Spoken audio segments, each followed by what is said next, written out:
Bonjour tout le monde, I'm Gunny, and this is the Impulse Predator, the new straight pull from Savage. Let's have a look. Let's talk about calibers first. On the Predator, which uses the short-action AICS pattern magazines, you will have access to 4 different calibers. You will have the 22-50, you will have the 243 Winchester, the 6.5 Creedmoor, which is my personal choice, and you will have the venerable 308. If you go for any of the other versions that have flush-fit magazines, which is the Hog Hunter and the Big Game Hunter, you will have completely different selections of calibers.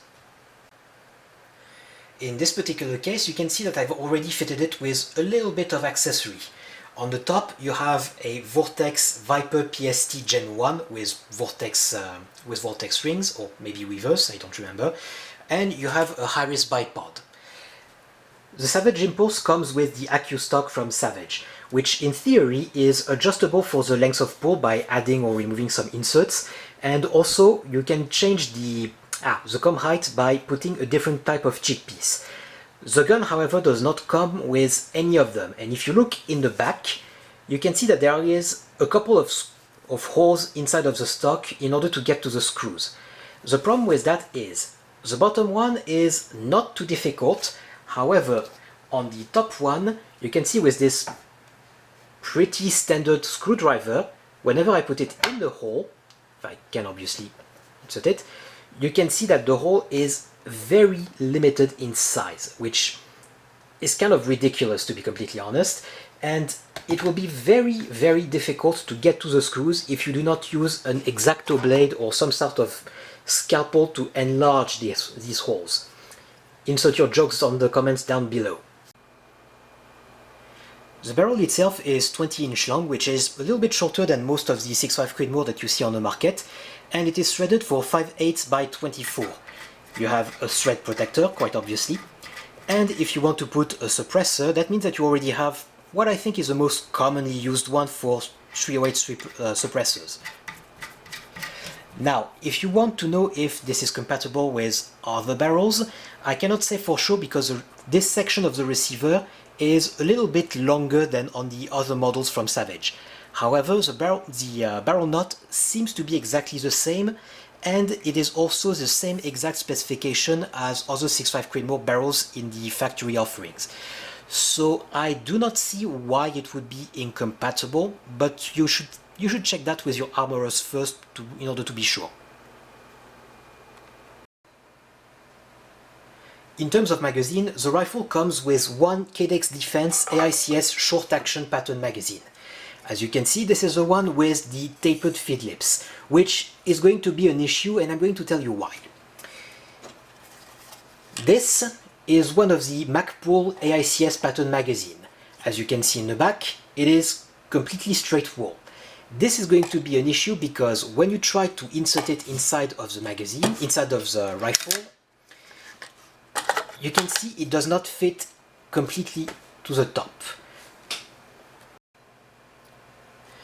As you can see right there, when I try to insert the magazine, it's actually going to be impacting the receiver of the gun itself right there. So that means the Magpul magazines are sadly impossible to use, even though they are completely compatible with, say, the Model 10 or Models 110. However, fear not, you will not have to buy some expensive and fairly hefty magazines in order to get some spare for your rifle.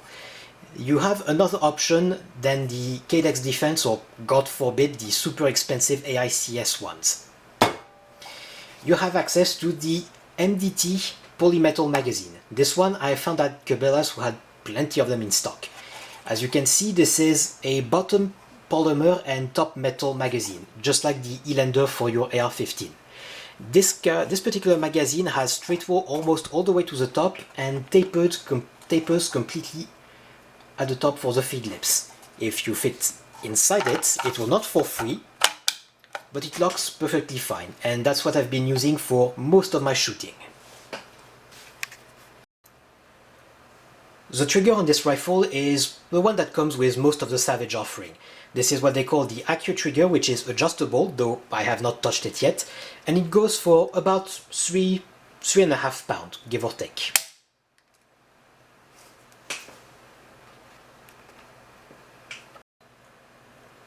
Completely at the top of the rifle you will have the tank safety, which is a 2-position one, and you can put it at completely safe or completely off. There is no middle position that would prevent the bolt from opening. As you can see, I have already slapped on a Viper PST Gen 1 from Vortex onto the rifle. The base is machined inside of the receiver and it is a 20 MOA base. So if you have an idea of using it for very long range, you might have a problem if you require something like a 40 MOA, for example. Now, onto the feature that you're all here for. This is a straight pull, which means this lever is not going to go anywhere. At least it's not going to lift up. In order to open the rifle, you have to pull straight back. Whenever you pull, you can see that there is a pivot point, and you just heard the striker locking open. This is a cock on open only, and whenever you pull, you can see the bolt head with the bearing. We're going to spend a little bit more time on it, and you can see completely at the back, you also have this little piece right there that goes in and out of the rifle. This is what is going to help you with the primary extraction. In order to make it easier to extract the entire thing, whenever you pivot it, this piece wants to move forward and presses onto the receiver in order to extract the empty brass or the cartridge if you so want to. If you close it, like so, you can see it does not go all the way forward. As a safety precaution, if you press the trigger when this is not completely locked, it's going to do it for you. Like so. If you want to empty the rifle when it is completely cocked and potentially has a round in the chamber, you have this button here completely at the back. This is a little bit like a shotgun, preventing you from opening the rifle just by pulling on it. If you want to open it when it is hot, or just when it is when the striker is cocked, you need to press on this button and pull on the lever. And there it goes. And now if we look at the other side, you can see there is this little piece that you can unscrew, and that would allow you to actually reverse the position of the lever. That will allow the cripples to use the gun without having to do some weird gymnastics.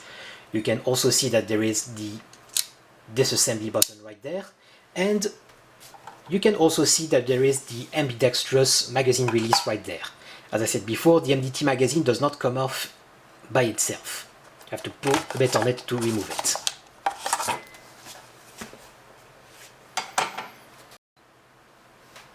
In terms of disassembly, this is exactly the same as any bolt-action rifle, really.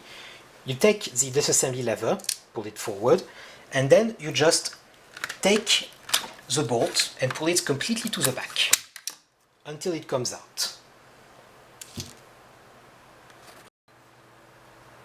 For those of you who watch Forgotten Weapons, this should look a little bit familiar.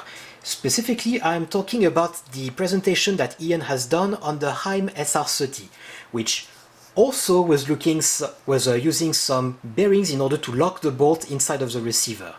So when Savage is touting its horn on the Hex Lock technology, no, this is just a copy of the Heim, with one little difference, however.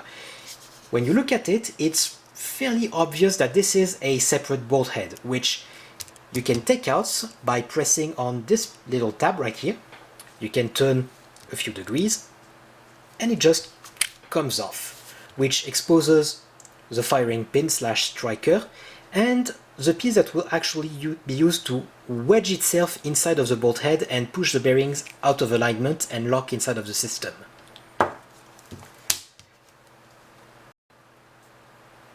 I'm going to try to show it to you right now.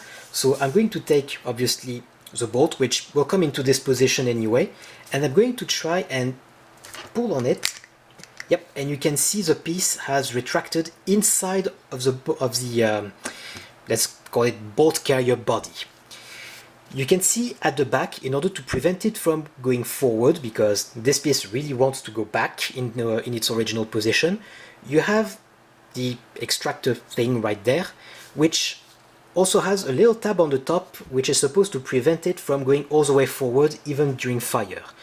However, on this one, yep, you can see that very often the gun really wants to go forward, and it's, at least on mine, oof, the tab is often not going to catch on the rest of the body in order to stay open.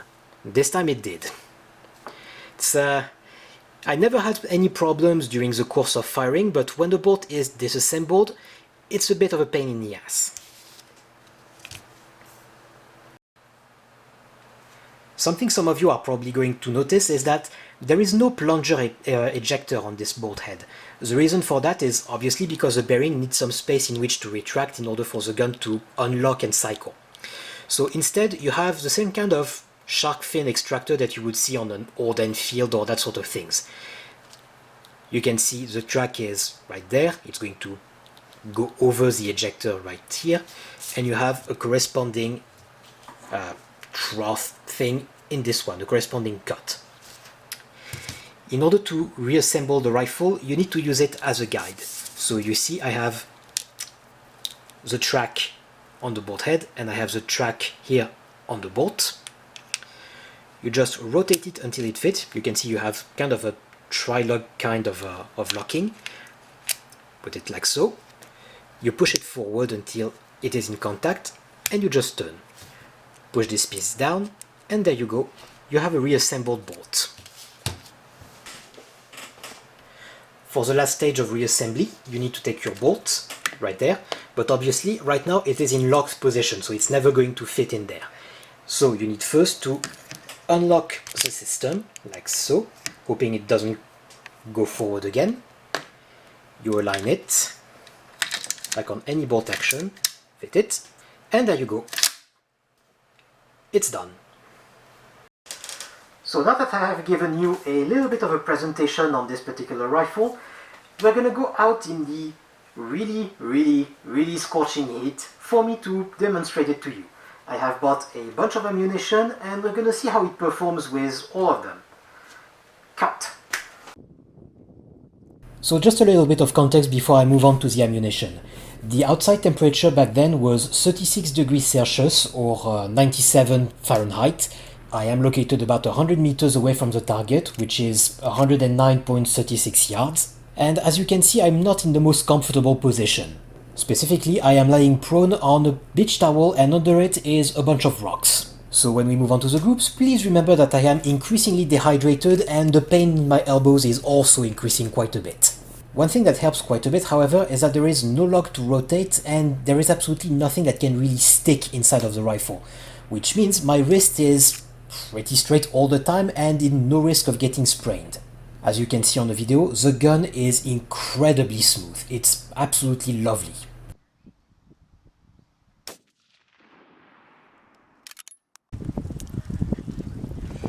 Celi and below, soft point, 131 grains.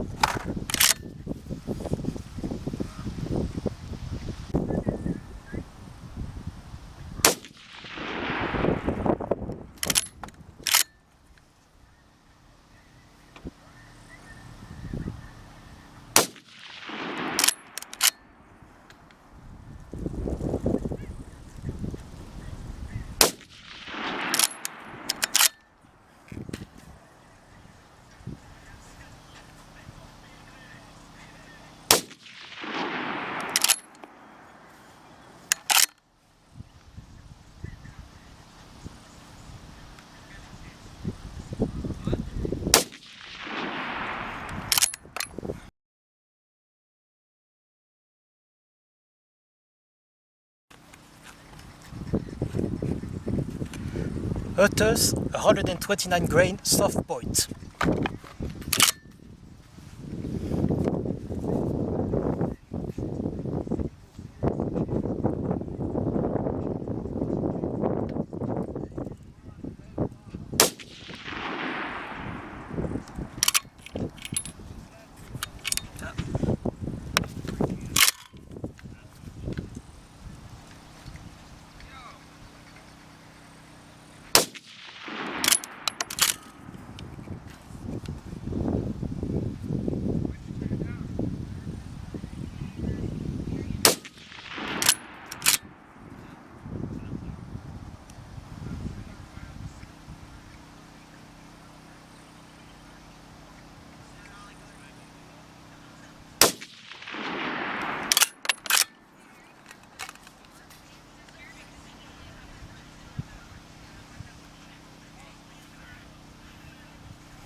onto the good stuff.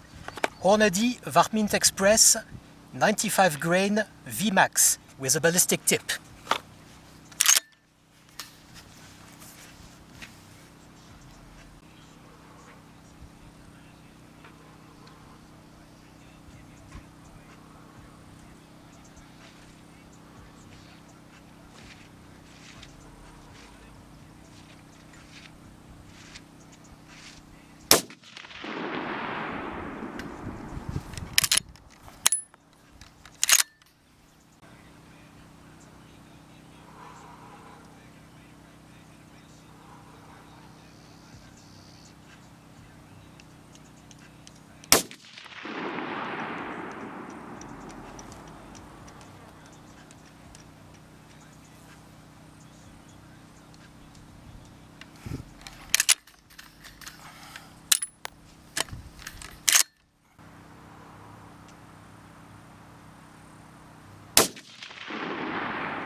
Winchester Extreme Point 125 grains.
Nosler ballistic tip 140 grain.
Federal Premium 120 grain. Full copper.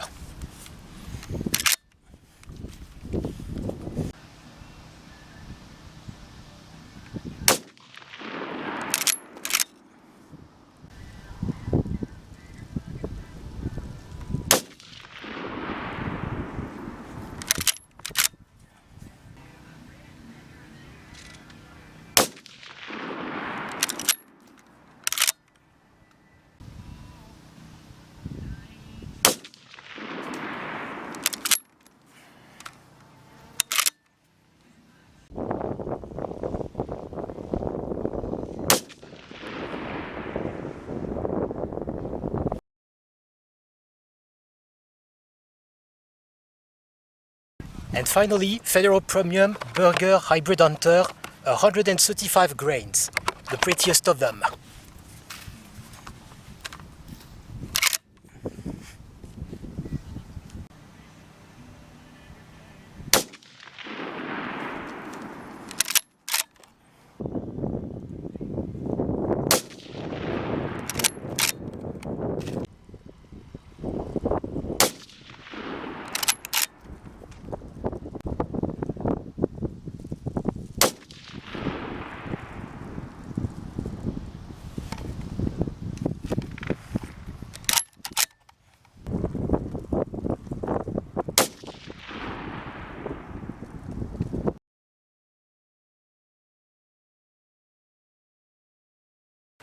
So what do I think about this rifle? Well, first there is the fact that I've injured my wrist before, so insert your masturbation jokes in the comment below. And using regular bolt action rifle is actually fairly painful for me. If I try to use the usual unlocking method of, you put your hand under the lever and you just unlock it like that, it hurts my hand quite a lot.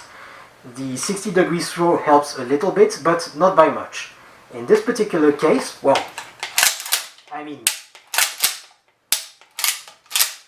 my wrist does not move at all. That means I can actually shoot this rifle all day long without any issue. And let's be completely clear, that thing is smooth. It is ridiculously smooth and it is dry. I have not put a single drop of oil in this entire thing since I bought it. And, well, yeah, it squeaks, but it works and it is completely smooth. So as soon as I do a little bit of maintenance, I'm expecting a few good things from this particular rifle. So in terms of accuracy, as you have probably seen in the video, I was not exactly in the best position of all. I had a beach towel laid on top of, well, some grass, but mostly rocks. So the fact that I got such accuracy is already pretty good. Except for the 95 grain. I do not know why, but it would seem the rifle really does not like the 95 grain stuff. Actually, it seems that it likes the heavier one quite a bit more, 130 grain and over. The other thing is, you could see inside of the, well, you could see on the picture essentially, the accuracy is actually pretty good. It is MOA or sub-MOA despite the conditions that I was in. They say, like I said, the rocks and the wind. So also remember, I was at 100 meters. 100 meters is more than 100 yards. 100 yards is equal to 91.44 meters. So essentially you can take the values that you can see on the picture, remove 10% out of it, and you have more or less the accuracy at 100 yards. So I think the system actually shows a lot of promises. I'm honestly very tempted to develop a chassis for that thing, because the Accu stock is, in my opinion, the weak link of this rifle. This rubber thing is not particularly stable, and you can see that it's actually not even very flush or very stable.